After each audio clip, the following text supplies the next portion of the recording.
Lights out, and we are racing in MotoGP here in Aragon. And Bagnaia, history does repeat itself for the world champion. He drops back through the field like a stone. The field are all safely through that tricky, tight first corner, but it is the dream launch, exactly where he wanted to be. Marc Marquez leads his home Grand Prix in Motorland. Deja vu for Ducati's world champion. Pecco Bagnaia is back in around 7th place. He's just ahead of Brad Binder. In fact, he might be about to be overtaken by Brad Binder, who was shaping up behind Bagnaia, so he's 7th. Marquez from Acosta, and the younger Marquez, Alex Marquez, is ahead of the championship leader. Pecco Bagnaia could not have imagined how difficult that third place in qualifying would make his sprint and his Grand Prix, particularly at the start. It's been another nightmare for the reigning world champion.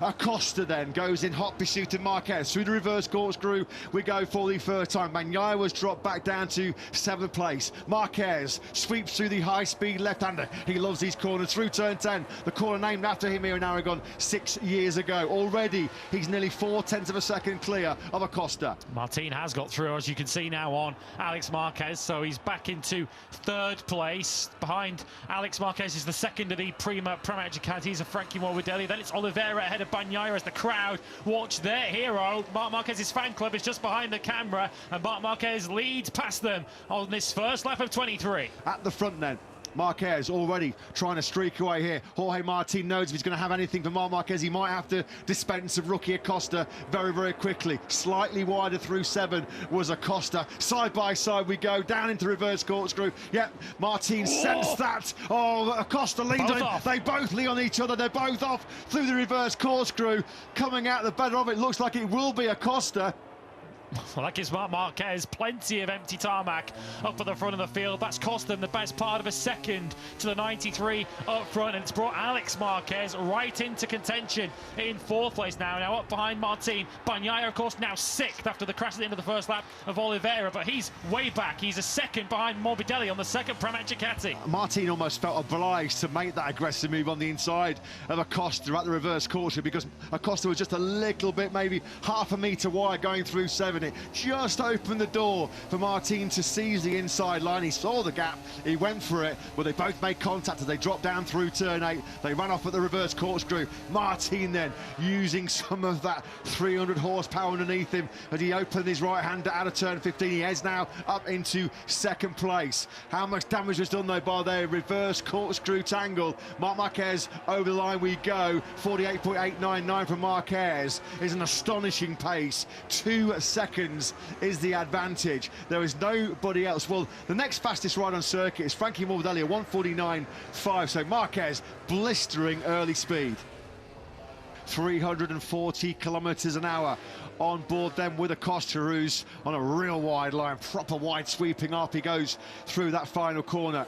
The message crystal clear to Marquez, over 2 seconds clear of Jorge Martin. Martin's doing a fantastic job. That's why Acosta can't go with him. Acosta's being picked up here. Well, he's been picked up by Alex Marquez. Morbidelli briefly through on the run down to the first corner. The Italian, though, goes in a little bit hot on the front end of the Prima Ducati. Acosta sweeps back on through, but Jorge Martin at 1:48.365. He might just be ruining the fact that he didn't get on Marquez's rear tyre quick enough.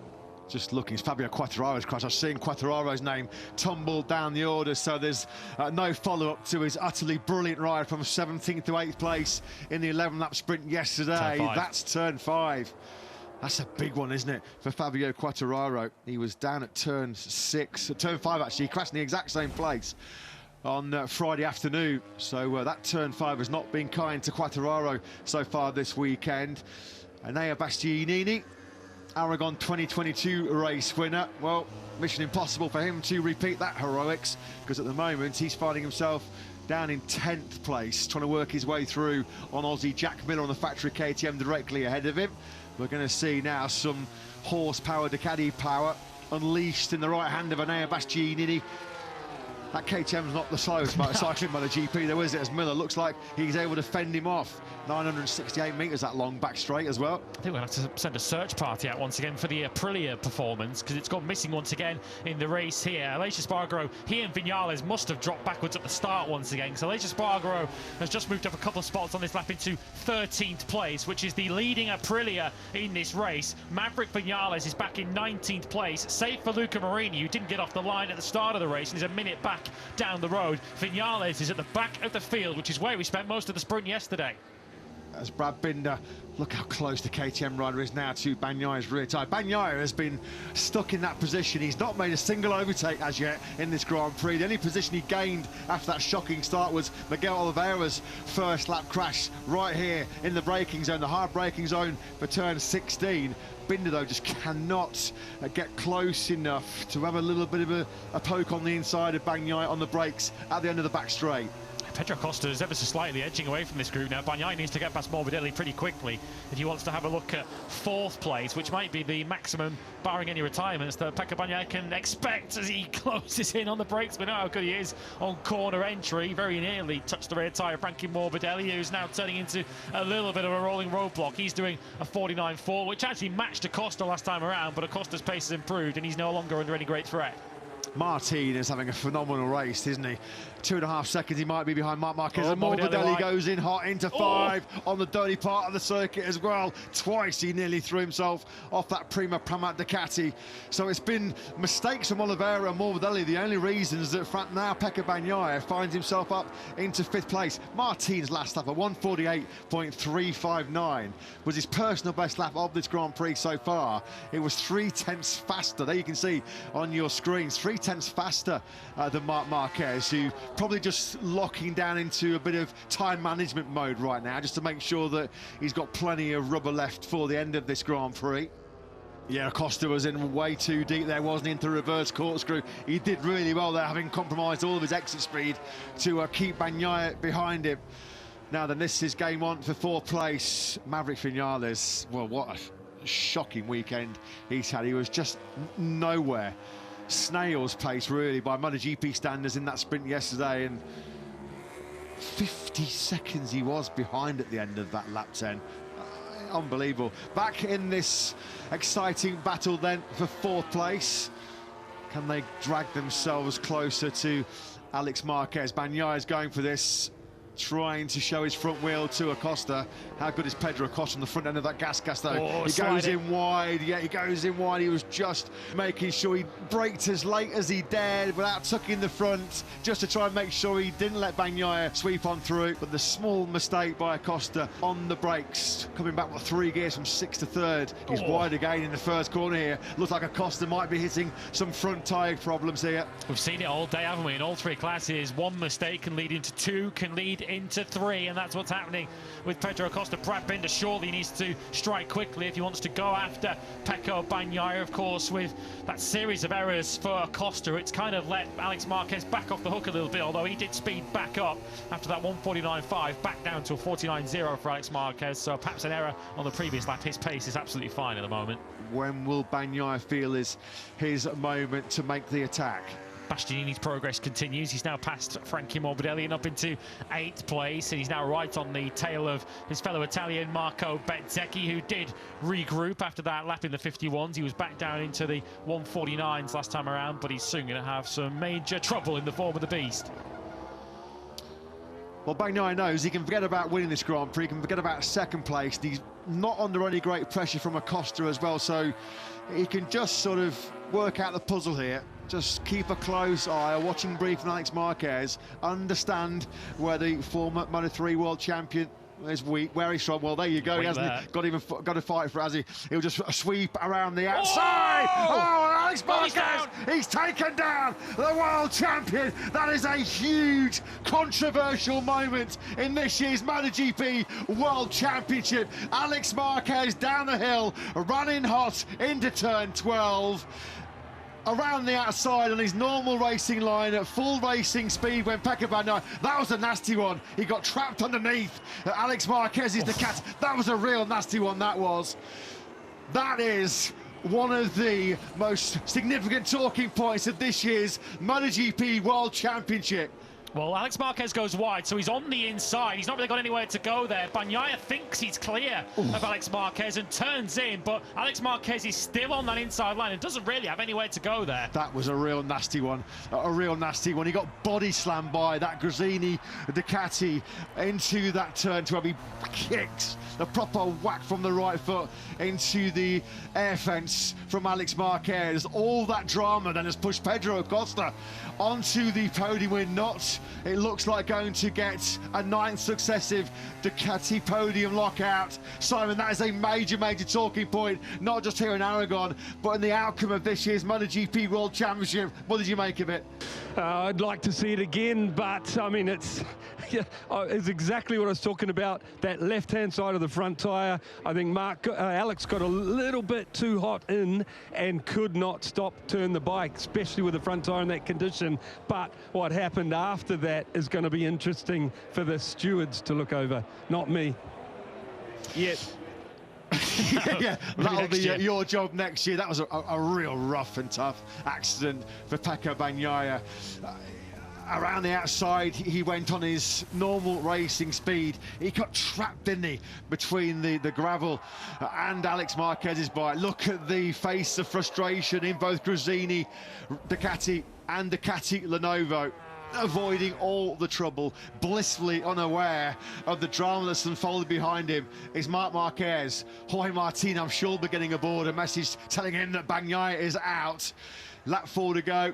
You can just see there the gap, 4.9 seconds ahead of him to Marquez, and then now a huge gap back to Pedro Acosta in 9th place. Carola Bagnaia, Pecco's sister, looks on. Let's hope that Pecco Bagnaia's okay, of course.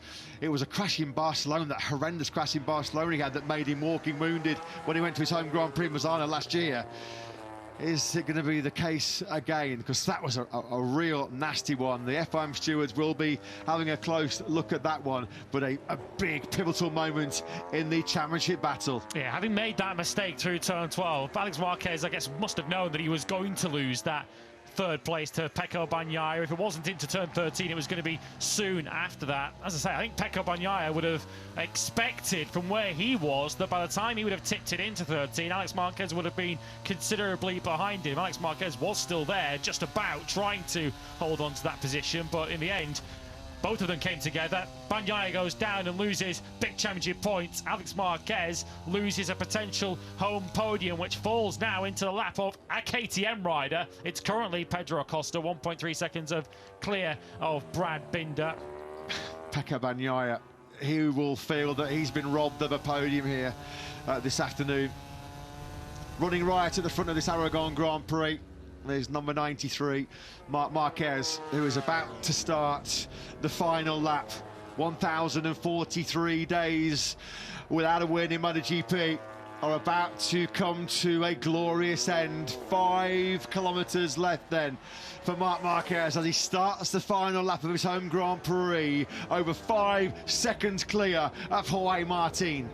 And Jorge Martin is 10 seconds clear of Pedro Acosta. Barring a mistake on the final lap, Acosta is going to walk away from Aragon with a couple of podium finishes from his weekend. Brad Binder was a couple of tenths quicker last time around as he chases a first podium since the opening night of the season, the opening weekend in Qatar. That looks like a little bit too far of a bridge for him to climb now. Marc Marquez, though, with 5 seconds of advantage over Martin, can just enjoy this final lap. After everything he's been through, all the dark, bleak moments, recovering from the career-threatening right humerus injury suffered in Jerez in 2020.